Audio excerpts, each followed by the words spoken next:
आइए आज हम इंडियन टेक्निकल स्किल डेवलपमेंट में एक 3 फेस कॉन्ट्रैक्टर की सर्विस करते हैं और इसको जानते हैं कि ये 3 फेस कॉन्ट्रैक्टर में किस तरीके से वर्क करता है और इसके अंदर फंक्शन ऑपरेशन कैसे कैसे कैसे होता है।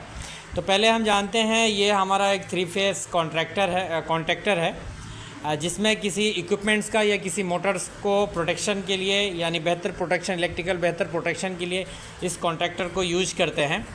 और आप इसमें देखिए इसमें 4 पॉइंट्स हैं, इनपुट के और आउटपुट के 4 पॉइंट्स हैं, जिसमें देखिए इसमें लिखा है L1 L2 L3।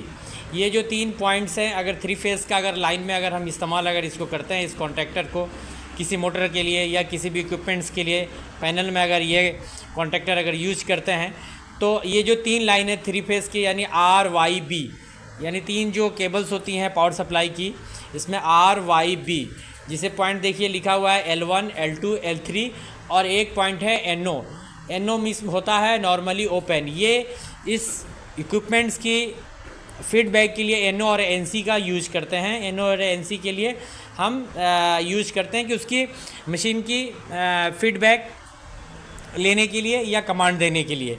तो NO ये है NO ना, ये नॉर्मली क्लोज का पॉइंट है और ये NC नॉर्मली ओपन का पॉइंट्स है। बाकी ये 3 पॉइंट्स हैं, ये इनलेट का ये है और ये आउटलेट का है।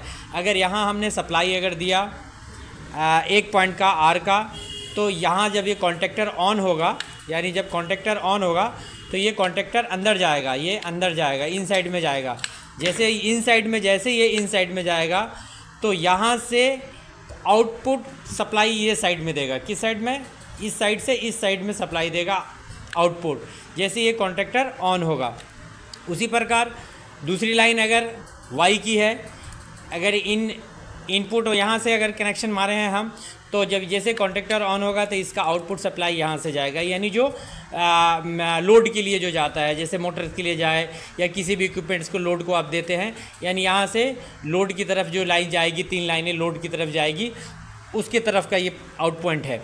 दूसरा ब्लैक वाला जो है RYB, जिसको भी इस्तेमाल करें, इसको करें RYB या इसको करें RYB, ये सिर्फ इनपुट से आउटपुट सप्लाई ही देता है इसमें पावर सप्लाई। ठीक है, ये तो हम इसके यूजेस के बारे में जान गए कि जो पावर सप्लाई 3 फेस का है, अगर एक पॉइंट इधर देना है R का, Y का इधर देना है, B का इधर देना है, और ये NC है, ये NO है, ये हमारे इक्विपमेंट्स का फीडबैक के लिए है। और जैसे कॉन्ट्रैक्टर ऑन होगा, अगर कॉन्ट्रैक्टर ऑन होगा तो ये कॉन्ट्रैक्टर इनसाइड जाएगा और फिर इसको आउटपुट सप्लाई मिलेगा। चलिए अब जानते हैं, ये तो हो गया इनलेट और आउटलेट और NO और NC का पॉइंट। फिर अब जानते हैं इसमें कॉन्ट्रैक्टर्स के जो कॉइल्स हैं जिससे कॉन्ट्रैक्टर 230 वोल्ट पे ऑपरेट होता है, यानी 230 वोल्ट पे ये कॉन्ट्रैक्टर ऑपरेट होता है।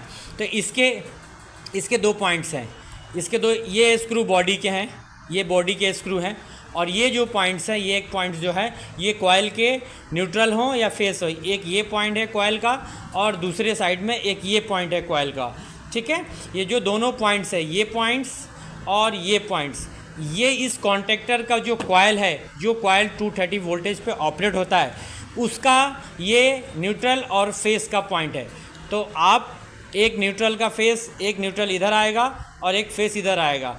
जैसे इसको कमांड मिलेगा NO NC के माध्यम से, इसको कमांड लेगा, ये कॉन्ट्रैक्टर ऑन होगा और फिर इनपुट से सप्लाई आउटपुट में जाएगी और आपका जो भी इक्विपमेंट्स है 3 फेस का, मोटर्स हुआ, कंप्रेसर हुआ, व्हाटएवर जो भी सिस्टम आप यूज़ करते हैं वो चालू हो जाएगा। कभी कभी हमारे इस केस में क्या होता है कि इस कॉन्ट्रैक्टर के अंदर कार्बन जम जाते हैं, अंदर ये अप डाउन जैसे होता है, इसके अंदर कार्बन जम जाते हैं। तो कॉन्ट्रैक्टर ऑन तो होता है लेकिन इनपुट से आउटपुट पावर सप्लाई नहीं जाता है, जिसकी वजह से मोटर या कोई इक्विपमेंट्स नहीं चालू होता है। उस कंडीशन में हम जाते हैं, टेक्नीशियन इसको चेक करते हैं कि पावर सप्लाई इनपुट से आउटपुट नहीं होता है। बेसिकली हम इस कॉन्ट्रैक्टर को देखते हैं और इस कॉन्ट्रैक्टर को बेसिकली हम रिप्लेस कर देते हैं। लेकिन आज हम इसको जानने की कोशिश करेंगे कि अगर ऐसे केसेस में अगर एक से दूसरे पॉइंट में पावर सप्लाई आ रही है कॉन्ट्रैक्टर ऑन होने के बाद, दूसरे से तीसरे में अगर नहीं आ रही है अब तीसरे में आ रही है, इसमें और इसमें आ रही है इनपुट से आउटपुट सप्लाई, और इसमें नहीं आ रही है, और इसमें आ रही है, तो समझ जाइए कि इसके बीच में जो कार्बन है, कॉन्टेक्टर्स का जो ये है पॉइंट्स है, उस पर कार्बन जम गए हैं। तो उसको आप पहले देख लें, एक बार ऑपरेशन इसको कर लें, खोल के कॉन्टेक्टर को देख लें कि क्या हुआ है।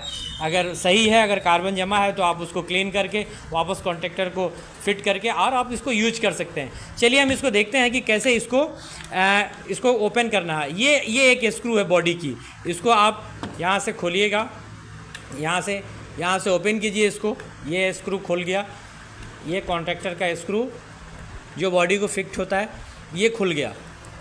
ओके, दूसरे साइड एक स्क्रू है, इसको भी आप खोलिए, दोनों स्क्रू खुल गया। देखिए ये भी स्क्रू खुल गई और ये भी खुल गई। अब इस कॉन्टेक्टर को हम निकालेंगे, ओपन करेंगे। देखिए ये निकल गई। अब इसमें देखिए ये है आपकी पॉइंट्स, ये है स्प्रिंग, ये जो स्प्रिंग है ये स्प्रिंग है जिसको मैग्नेट, ये मैग्नेट है, ठीक है, और ये आपका कॉन्टैक्टिंग मैग्नेट है। तो इसमें होता क्या है कि ये जो 3 पॉइंट्स है आपके, 1 2 3 पॉइंट्स है, यही कॉन्टैक्टिंग पॉइंट बनाते हैं इनसाइड। देखिए इसमें भी ये इनसाइड है। तो बेसिकली होता क्या है कि इसके ऊपर कार्बन जम जाती है। अब मैं थोड़ा सा इस स्प्रिंग को निकाल देता हूँ, ये स्प्रिंग निकाल देता हूँ, ये स्प्रिंग है, इसका स्प्रिंग निकाल दिया।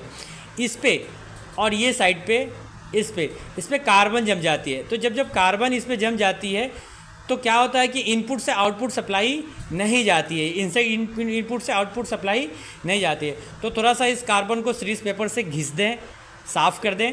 साफ़ करके जैसे अभी ये क्लीन है, साफ़ कर दें, इसमें काले काले पड़ जाते हैं, क्लीन कर दें। उसके बाद से इसको थोड़ा सा सर्विसिंग कर दें, ब्रशिंग करके ब्लोअर से क्लीन कर दें इसको। उसके बाद से ये कॉयल है, कॉयल को चेक कर लें, फिर इस कॉयल को निकाल लें। ये इसकी कॉइल्स हैं। देखिए ये जो 2 पॉइंट्स हमने बताए थे, ये एक कॉइल से पॉइंट बताए थे, ये कॉइल्स, और ये पॉइंट बताए थे 2 कॉइल, ये कॉइल हैं। देखिए ये कॉन्टैक्टर्स के कॉइल हैं, ठीक है, ये कॉन्टैक्टर्स के कॉइल है। इसको हम फिर यहाँ ऐसे रख दे रहे हैं। दूसरा इसका जो मैग्नेटिक ये है, इसको निकाल दें, ठीक है, इसको भी निकालें। ये भी निकल गया, ठीक है, ये भी निकल गया। आप इसको भी अच्छे से क्लीन कर लें, अच्छे से। इस पर भी कार्बन जम जाते हैं, किस पे, इस पर कार्बन जम जाते हैं, इस पर कार्बन जम जाते हैं, इस पर कार्बन जम जाते हैं। जब इस पर कार्बन जम जाएंगे तो जो देखिए ये जो कांटेक्ट पकड़ेगा, तो जब इस पर जब कार्बन जमे रहेंगे ना, तो एक दूसरे को कांटेक्ट नहीं पकड़ेगा। तो इसको क्लीन कर लेना चाहिए, इसको ओपन करके एक बार इसका सर्विसिंग कर लेना चाहिए कॉन्टैक्टर्स का। तो फिर ये वापस कोई बेसिकली इसमें ज़्यादा प्रॉब्लम नहीं होते हैं। बेसिकली इनपुट से आउटपुट सप्लाई नहीं मिलता है, जिसका कारण यही होता है कि उस पर कार्बन जम जाता है। तो इसको क्लीन कर लें, क्लीन करके वापस से ऐसे, ये क्लीन है, ठीक है, वापस से इसको असेंबल कर दें। फिर ये बॉडी है, इसको भी अच्छे से क्लीन कर लें। क्लीन करके ब्रशिंग करके ब्लोअर करके इसमें वापस से इसको असेंबल कर दें, ठीक है। चलिए इसको फिर हम लोग वापस से, हमने इसको एक दिखाने के लिए, बताने के लिए आपको हमने ये किया कि इसको कैसे क्या करना है। अभी वापस इसको इसमें डाल दीजिए, ठीक है। ये वापस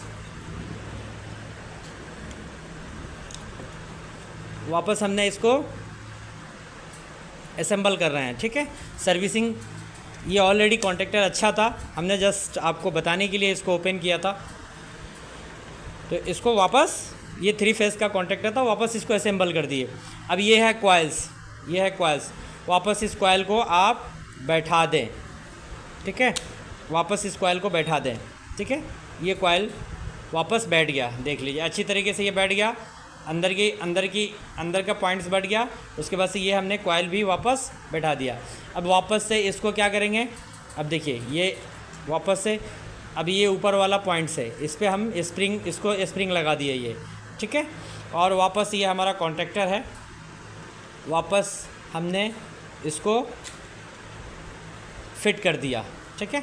देखिए चारों तरफ प्रकार से, अगर आप 3 फेज़ के पैनल में कोई भी कॉन्टैक्टर लगे हैं, सिंगल फेज़ 3 फेज़, इस प्रकार के कोई भी कॉन्टैक्टर हों इक्विपमेंट्स में, और इनपुट से आउटपुट की सप्लाई नहीं हो रही है, तो एक बार उसके कॉइल को चेक कर लें कॉइल जली तो नहीं है। अगर कॉइल जली होगी तो कॉइल चेंज करके वापस इस कॉन्ट्रैक्टर को यूज कर सकते हैं, क्योंकि ये कॉन्ट्रैक्टर काफ़ी महंगे होते हैं। तो और ऐसे अगर सप्लाई अगर इनपुट से आउटपुट अगर छोड़ रहा है कोई एक पॉइंट, तो समझिए कि उसमें कार्बन जमा हुआ है, एक बार खोल के उसको देख के सर्विसिंग कर लें।